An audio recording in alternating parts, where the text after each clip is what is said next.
Hey guys, so this one's taken me a little longer than expected to get finished. The weather's been really nice around here finally, so I've been outside enjoying that, so do forgive me on the long wait for this one. Also, the channel hit 40,000 subscribers, so thank you guys for that. Sincerely, thank you guys. 40,000 is incredible. Anyway, now let's dive into Smash leaks, theories, rumors, and speculation after the Mr. Sakurai Presents Pyra and Mythra presentation from last week. I will be going over where Concert Leak stands after the Me costumes we just got, what people have been calling figure theory with Sakurai's locked desk drawer and figure collection, and some interesting new glitches that have been going on since Pyra and Mythra came out. But first, let's jump back before the Mr. Sakurai Presents video came out and go over a couple of things. Some people have noticed this tweet from Nintendo UK, which might have been hinting at Xenoblade content coming to Smash way back in January. Personally, I think it was probably just a fun tweet, though besides Xenoblade and XCOM, I can't think of many Switch games that this tweet would actually get people talking about. Also, right before the presentation, on that website that lists all of the Smash updates, we got an exclusive offer for Nintendo Switch Online members as one of our updates. The really interesting thing with these updates is that they're actually chronologically numbered and categorized on the site. You can actually view the specific image, and if you check the URL string, you can see the number for each update. And sometimes they actually skip updates, and we can read into what that might mean. For instance, with Sephiroth, because of the number of spots they had skipped, we thought it might mean only 2 Me costumes. However, it ended up simply being empty spots for the Sephiroth challenge, and the updates for the Me costume wave that showed up alongside Sephiroth happened afterwards. So while these skipped updates are worth looking into, our guesses aren't always correct at what they might be. So anyway, getting this exclusive online member offer update right before the presentation with Pyra and Mythra had skipped over 12 spots, so we assumed some extra things would have to be coming with Pyra and Mythra, as 12 spots were more spots than we'd usually get alongside a character release, including Me costumes and stuff. What those 2 extra skipped over spots ended up being for was actually these extra bonus spirit presents for Persona 5 Strikers and Ghosts and Goblins Resurrection. So if you've played Persona 5 Strikers, you get a Sophia Spirit, and if you've played Ghosts and Goblins Resurrection, you get an Arthur Spirit. With Ghosts and Goblins, that's new Capcom content coming to Smash that did not leak with that big Capcom leak. And I'll talk more about Capcom stuff and what's been happening with Smash a bit later. And with the Sophia Spirit, that's more Atlas content, and more Koei Tecmo content in Smash, which I'll also talk about a bit more later. During the presentation itself, Sakurai gave us some insight into why he chose Pyra and Mythra specifically as our Xenoblade Chronicles 2 reps. It's always interesting to hear why characters are chosen, and it can help us guess at how future fighters might be picked. Mostly, Sakurai discussed why Pyra and Mythra were chosen instead of Rex, despite Rex being the protagonist of Xenoblade Chronicles 2. Apparently, doing a character with Rex linked to Pyra or Mythra would have been difficult due to hardware limitations. Characters like Ice Climbers were very difficult to get to work in Smash Ultimate, so Sakurai instead went with a swap-out mechanic with Pyra and Mythra and relegated Rex to just the taunts, Final Smash, and victory screen for the character. So Rex being a Me costume, the first DLC Me costume we got actually, wasn't a factor in deciding against Rex as a playable fighter. This could give some hope to characters that are currently Me costumes potentially being upgraded to playable fighters, though personally I'm not really holding out much hope that that will actually happen. Still, it's worth noting Sakurai didn't address it as being an issue against almost choosing Rex as the fighter.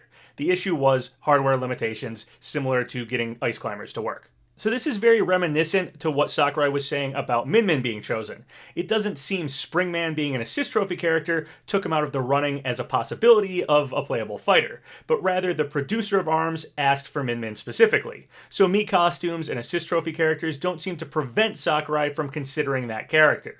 Though still, I'm not personally counting on one being upgraded myself anytime soon.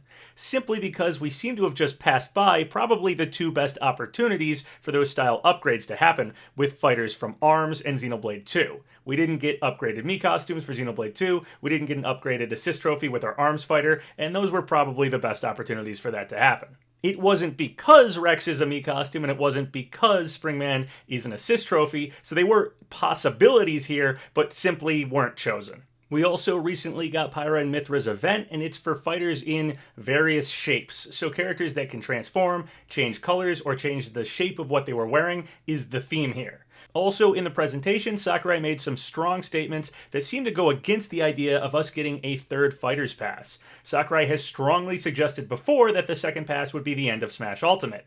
But Sakurai has also said in the past claims like he wouldn't do any more Smash games after Brawl or after Smash 4, and things like the Smash Ballot or even getting the second Fighter's Pass were complete surprises, so us fans being wary of Smash ending until we truly see it end isn't unprecedented. Anyway, right before the presentation, Sakurai tweeted this out. How to use Homura/Hikari, which is Pyra and Mythra's names in Japanese, is about to be released. There are only 3 more opportunities like this at most. Assumingly, he's counting the Pyra and Mythra presentation that we just got among these 3 opportunities. And then during that presentation, he said, only 2 more DLC fighters remain. That means there are only 2 more opportunities to bring you videos like this. So Sakurai really seems to be setting up that this second pass is it for Smash Ultimate. Again, with Smash surprising us so many times before, it's tough not to hold out some hope that more could happen. But probably best to assume the second pass is it. And if it somehow isn't, then we'll just truly be surprised. But don't be disappointed if 2 more is the end. Sakurai has been saying as much for a while now.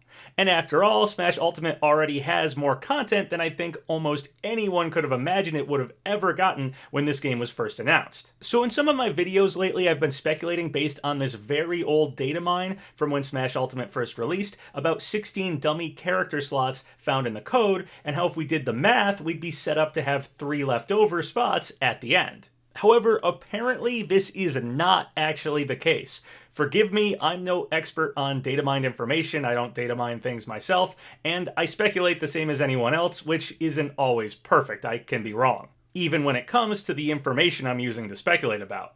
So several people informed me that the 16 spots have not been filling up the way we'd expect them to. Actually, after being told this, I slightly recall this was happening back during the first pass, but it slipped my mind. I sort of forgot about this. I was sent this image which I think originates from Ri Sonomura on Smash boards. Basically, as fighters have been added to Smash, so have more blank dummy character spots. So at this point, there's actually 10 remaining, simply from characters filling up spots, and more spots actually being added to that original 16. Now, I really doubt this means there's 10 more fighters coming, and likely this simply suggests the Smash team can add any amount of fighters they want going forward, or end the game with lots of blank spots remaining in the code, who knows. But either way, it seems as more fighters have been added to the game, filling up these spots, more blank spots have been added. So it doesn't seem like we can really use those blank spots to determine how many additional fighters we could potentially be getting or something. Now, I will note it is possible that maybe those original 16 dummy spots were actually for the full DLC, and it was all planned out from the very start. Maybe Sakurai and his team were prepared for both fighter passes, and simply needed the okay from Nintendo, but laid out the full 16 they were going to do if they got the chance to. But that seems like a real stretch. So again, I don't think speculating on these dummy character spots is really going to yield any real information for us.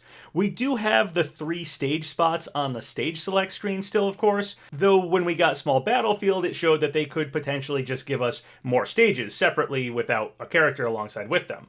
Or they might not even care to fill out this screen fully, they haven't in past Smash games. The character select screen would need 4 more additional fighters after the second Fighter's Pass to become perfectly squared off.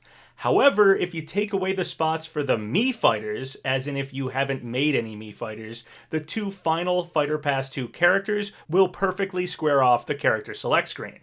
Also worth noting, when Sakurai showed off Pyra and Mythra, the character select screen did not have the Mii fighters, so he might be building up to the final 2 characters, totally filling out the character select screen perfectly. And now, especially after Sakurai saying the 2 more opportunities comment during that presentation, this far into the second Fighter's Pass, it does seem like only 2 more fighters is the more likely scenario rather than a third Fighter's Pass. Michael Mangeluzzo wrote me, 3 spots would fill up the Fighter's Spirit page, another alt character, a special bonus one. So there is this page for the Fighter Spirits, and it looks like we need 3 more to perfectly square it off. Fighter Spirits do get separate icons for male and female costumes like Byleth, or for different character alts like Steve and Alex. So potentially to fill up this screen, we could get another fighter like that. Okay, so now let's talk about one of the more interesting things said in the presentation that tons of people have been asking me about. Figure theory, or as some people have been calling it, toy theory. I've heard it being called both. Basically, towards the end of the presentation, Sakurai said, "You may have noticed these figures in front of me. After it's been decided that a character will join the game as a fighter, I often purchase 3D figures like these and share them with our modeling team as reference material. These figures aren't always 100% faithful to the original game, however, they can provide helpful hints. For example, what the bottom of the feet should look like. I have a lot of figures at my desk in the office. I actually hide figures of unreleased fighters in a locked drawer." So this has led to figure theory. On the surface, this is not anything new actually. My very first video was about how Sakurai uses action figures to model future fighters. This has been a known thing for a very long time. That very first speculation video I ever did was about a Vifam figure Sakurai said he purchased to help model some character, but we never found out who that character was. My guess at the time was Mach Rider, but that was years ago at this point. It might not have even been for Smash Bros. Though Steve did take 5 years to come to fruition, so maybe speculation from many years ago could still be relevant. Who knows what that Vifam figure was for. Anyway, the truly new thing that we heard in this presentation about Sakurai using action figures to model characters is that he locks up figures for future fighters in a drawer at his office. The way he was talking about the office currently being closed down at the time of his recording really suggests at least one of our future fighters has a figure currently locked in Sakurai's office desk drawer right now. So of course, figure theory is essentially that one of our future characters, if not both of them, must have an official figure made for them that Sakurai owns. This doesn't really help narrow things down very well at all though. Most potential Smash characters have figures made of them already. It's much harder to find video game characters that don't have figures than ones that do. But now we know at least one of the characters we're getting does have a figure and it's in Sakurai's desk drawer. It's very tough to guess at that though.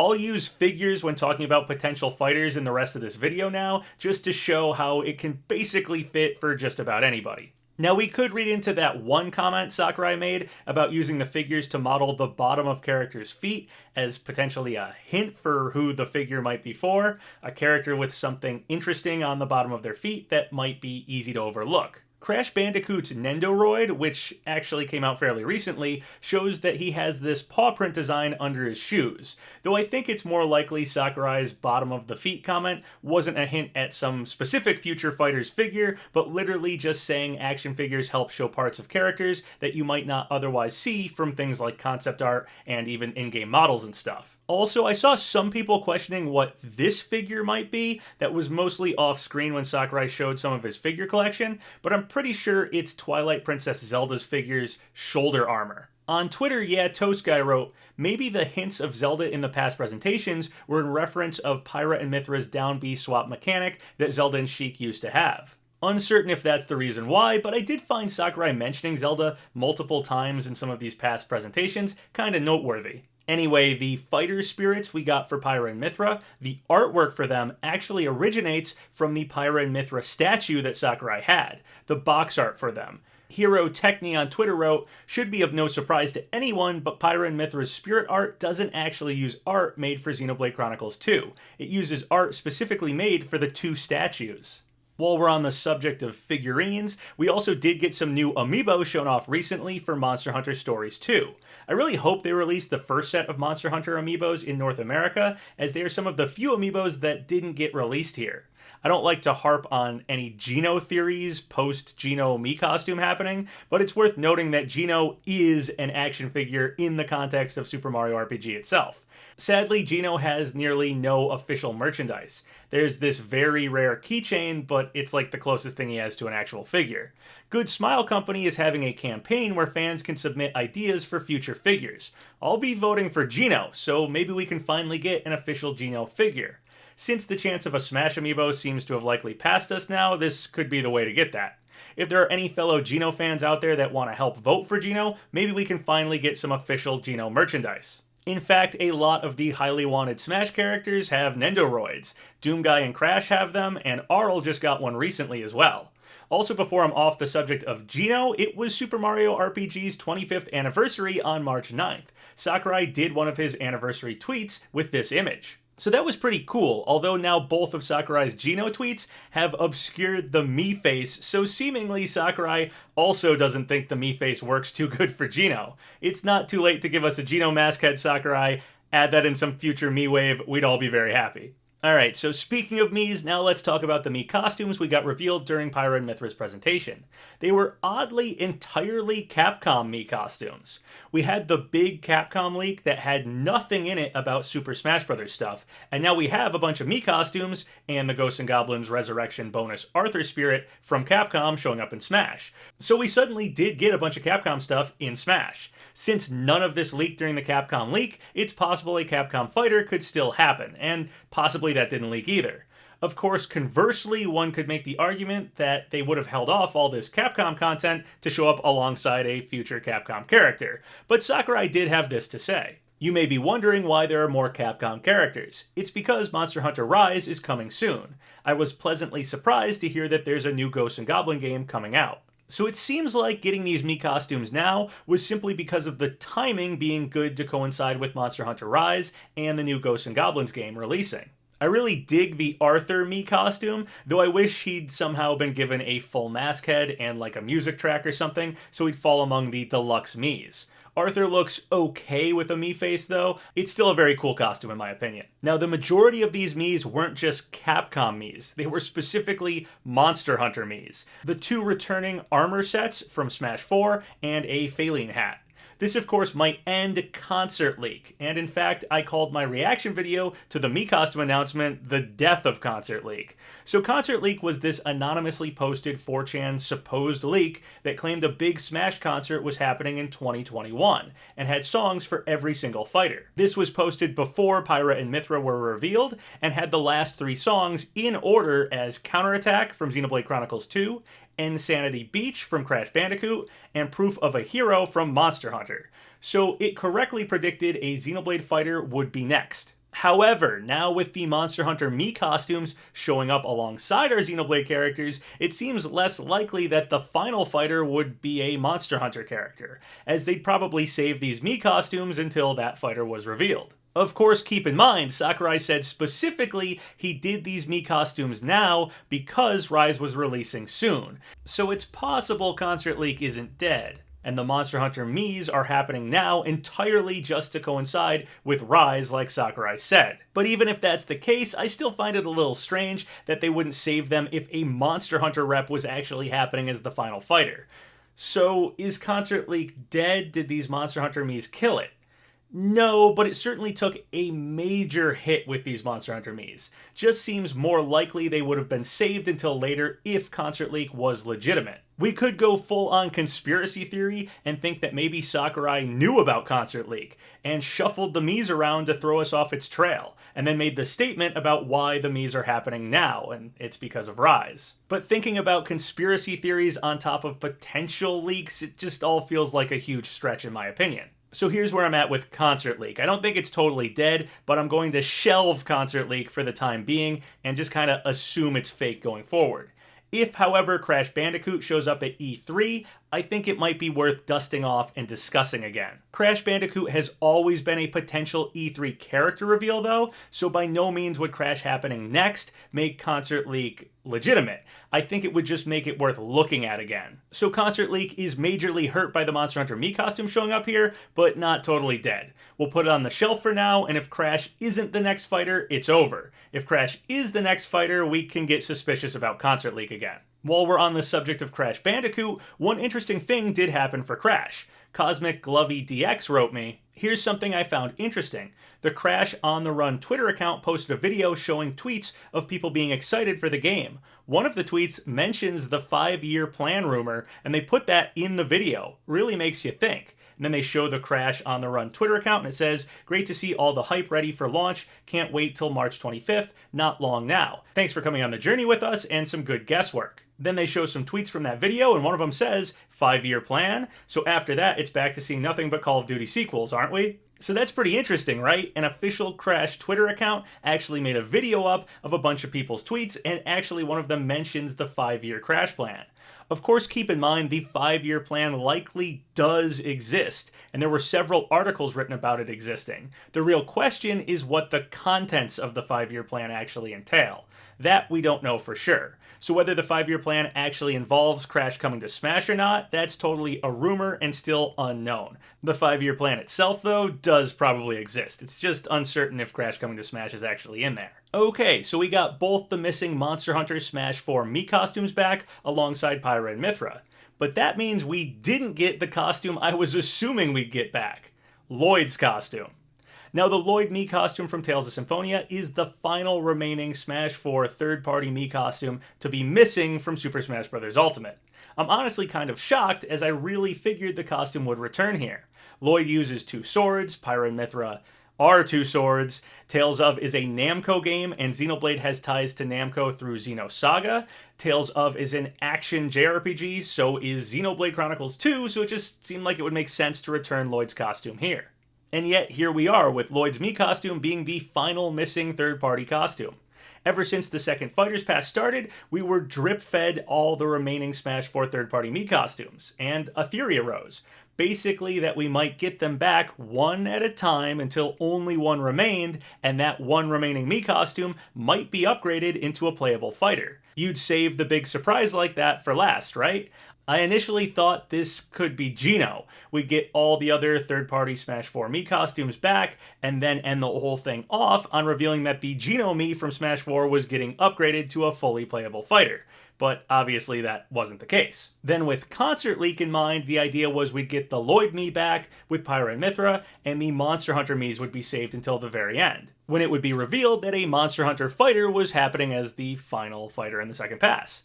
Now instead, we only have Lloyd left, so this same theory still stands. If any of these Mii costumes were going to be upgraded, it was likely going to be whatever the final one was. That's always been the theory. Now it's just we finally know which costume is actually last. It's Lloyd's. Had someone else, like, say, Heihachi been the final costume, we'd be talking about him and getting a Tekken rep with this same theory in mind. Now, it is, of course, completely possible the Lloyd costume is not upgraded and this theory isn't right at all. It just returns as a costume with some other fighter, and that's it. This whole theory about an upgraded Mii costume doesn't happen. It is worth noting that Pac-Man's taunt in Smash Ultimate has Heihachi and Gil, but does not have Lloyd, so maybe Lloyd was considered for base game Smash Ultimate at one time. Unlike Heihachi and Gil, the other 2 Smash 4 Namco Mii costumes, maybe Lloyd was specifically held off from being part of Pac-Man's taunt because he might end up as a DLC fighter someday. We also had that 5chan potential leak that had like Chun-Li on it that lined up with a lot of stuff we've found out later on, like Sephiroth happening. That leak said that Lloyd and Yuri may have been considered for base game Smash Ultimate. And with Yuri in mind, the Lloyd Mii costume, of course, could show back up alongside some other Tales of rep becoming playable, such as Yuri Lol. Though Sakurai in the past, when talking about why Lloyd was chosen as the Tales of protagonist to make a Mii costume for in Smash 4, he said, "I really think it has to be Lloyd here." Though maybe he's changed his mind at this point, who knows. Now, this theory about the final Smash 4 third-party Mii costume being upgraded or its series getting a character is, of course, just a theory. It's also possible they drip-fed us all the third-party Mii costumes just to have them all return slowly, one at a time, and none of them are being upgraded. Still, Lloyd's costume showing up alongside Pyra and Mythra seemed to make a lot of sense to me, so I am pretty shocked it didn't happen. Sakurai said the Monster Hunter Miis were happening because of Rise being released soon, so maybe Lloyd's costume was simply bumped out of this wave, or maybe there's a future fighter that Lloyd's costume fits better alongside. Possibly a character from a different Namco game, like a Dark Souls character or something. Or someone like Ryu Hayabusa who uses a katana, just like the Lloyd Mii costume does. Whatever happens, Lloyd is the last chance for a potentially upgraded Mii costume from Smash 4 as DLC. We got several in base game and assumed that might continue into the DLC, and so far, it has not. I'm a big fan of the Tales of series, so I'd love to see this costume get upgraded to a playable fighter, or get some other character from Tales of alongside the Lloyd costume.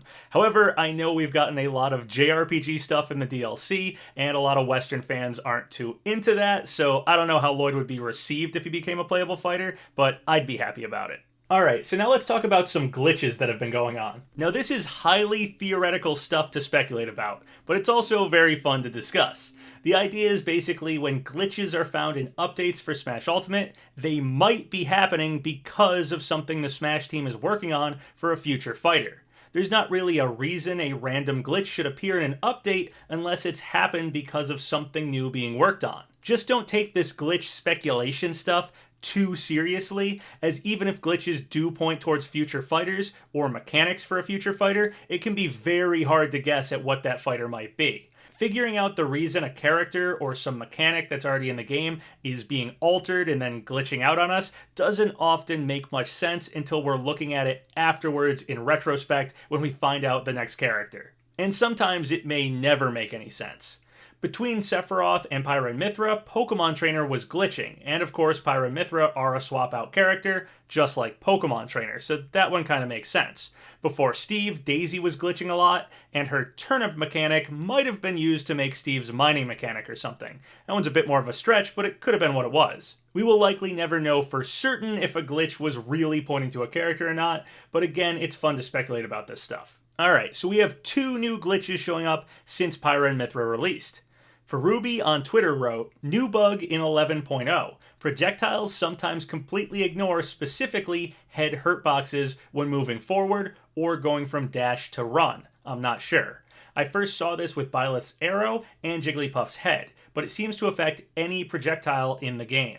They then went on to update and said, "Update, this happens with every hurtbox type, not just head hurtboxes. I tested this by changing Lucas's head hurtbox type to each different type of hurtbox, and this happened every single time. The only requirement for this to happen seems to only be forward momentum of any kind." Okay, so we have projectiles going through normal hurtboxes, specifically when a character is running or dashing towards the projectile. This affects the head hurtbox, which is where the projectile tends to go through during the forward momentum of a character running. Though it will go through other hurtbox types if they are switched out, replacing the head hurtbox.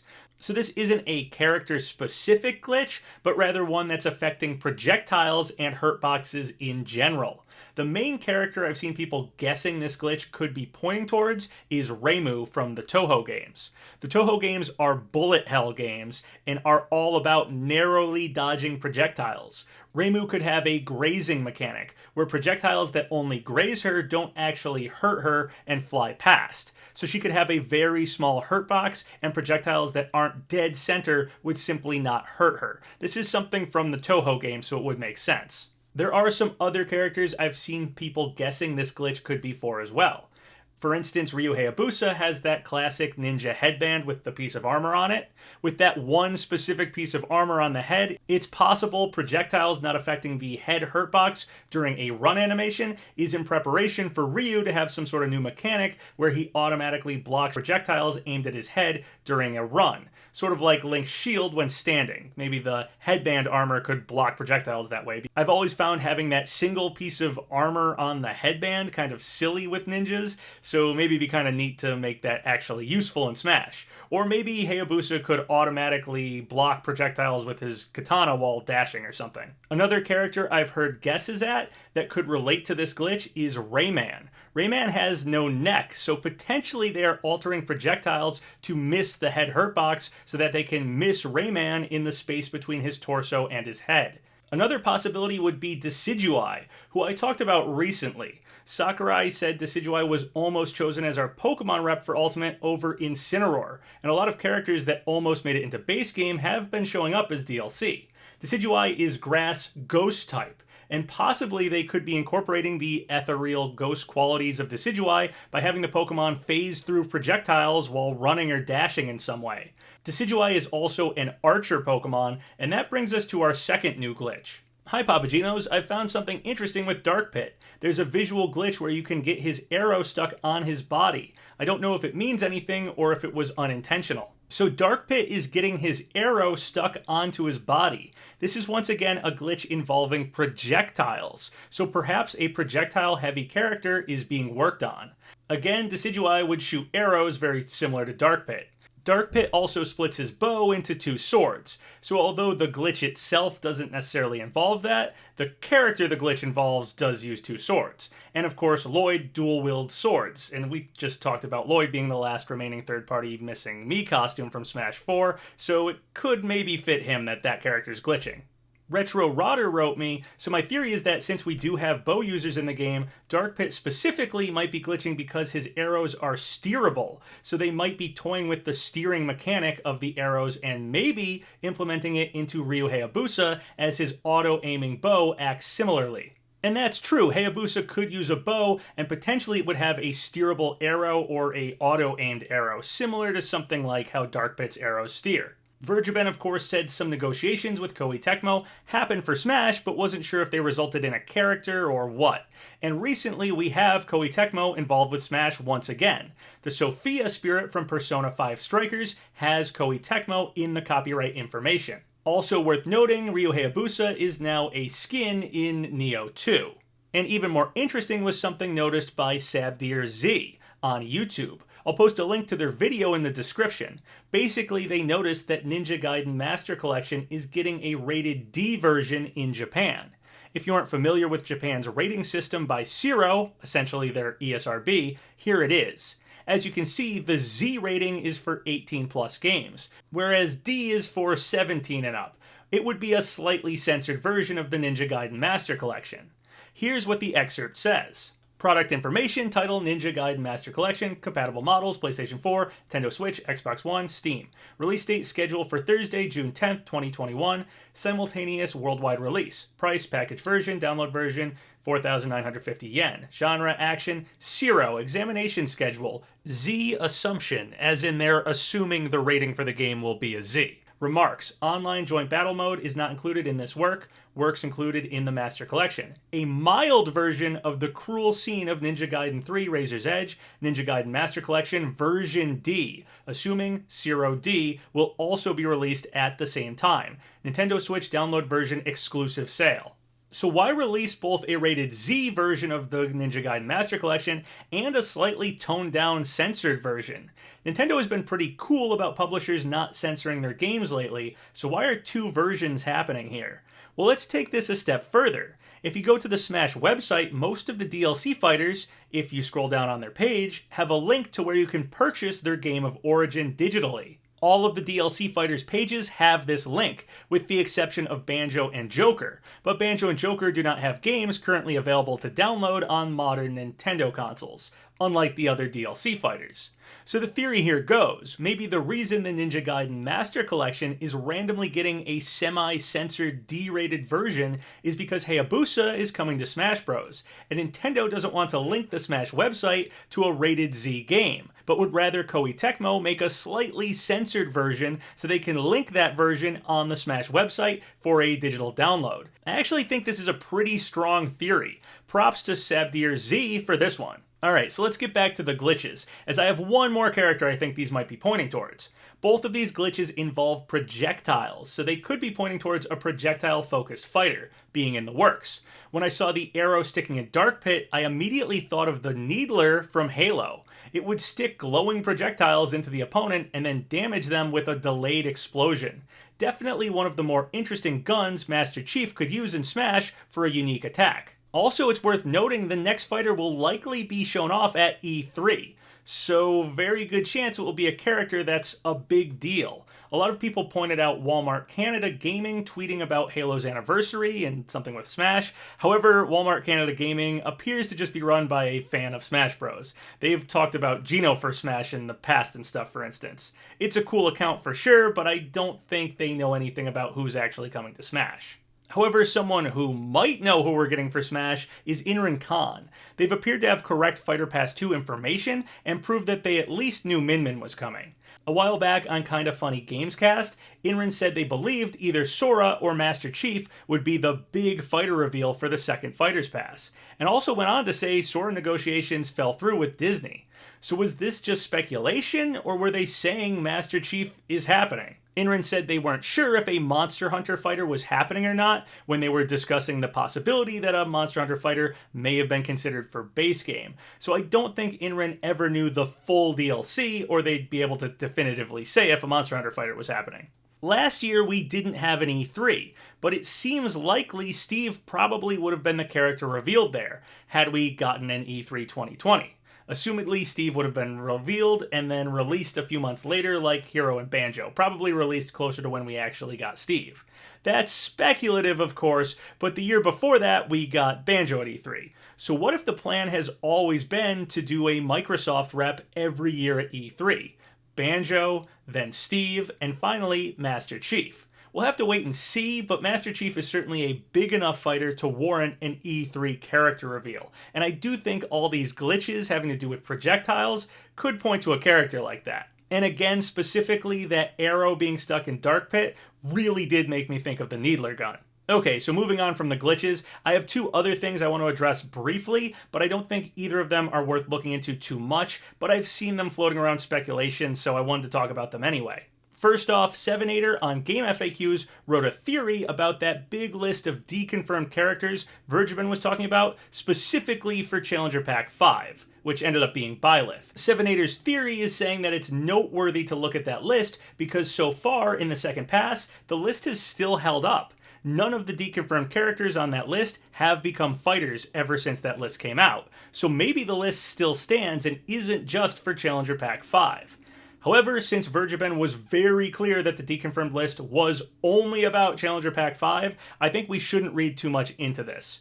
Of course, with only 2 spots left, it's completely possible we don't get any of the characters on that list, but I think that would just be coincidental. Keep in mind, Ryu Hayabusa is on the list, and more recently than posting that list, Vergeben has talked about Koei Tecmo negotiations with Smash, and how Vergeben isn't sure if it resulted in a character or not. So yeah, I don't think making theories about that list is going to be very helpful. It was, in fact, just about who we weren't going to get as Challenger Pack 5 specifically. The other thing I want to address briefly is this Archer account on Twitter.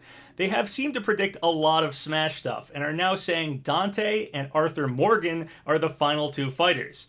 However, this account only recently got any followers at all, and is likely just doing the Twitter trick, like Mandycan did before them.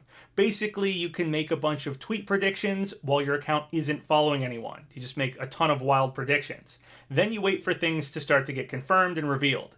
You go back and you delete all the wrong tweet predictions that you made, leaving only the ones that actually came true. Then you start following people, and because the deleted tweets can't be seen, it appears you've been nothing but right about your predictions. I believe that's all that's happening with this Archer account. If it's able to predict something now that people are watching the account, then that'll make it noteworthy. But until we see that, it's likely just doing the Twitter trick.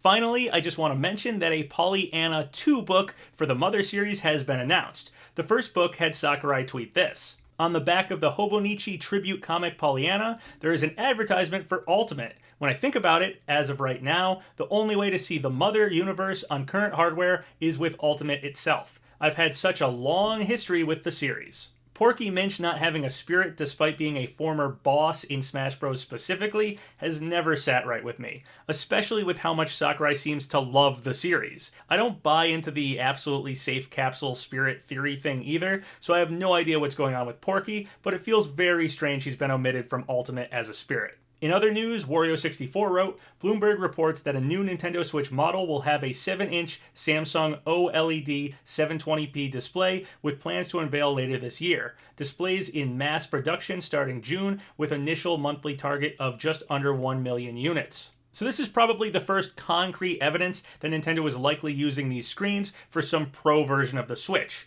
A Super Switch, if you will.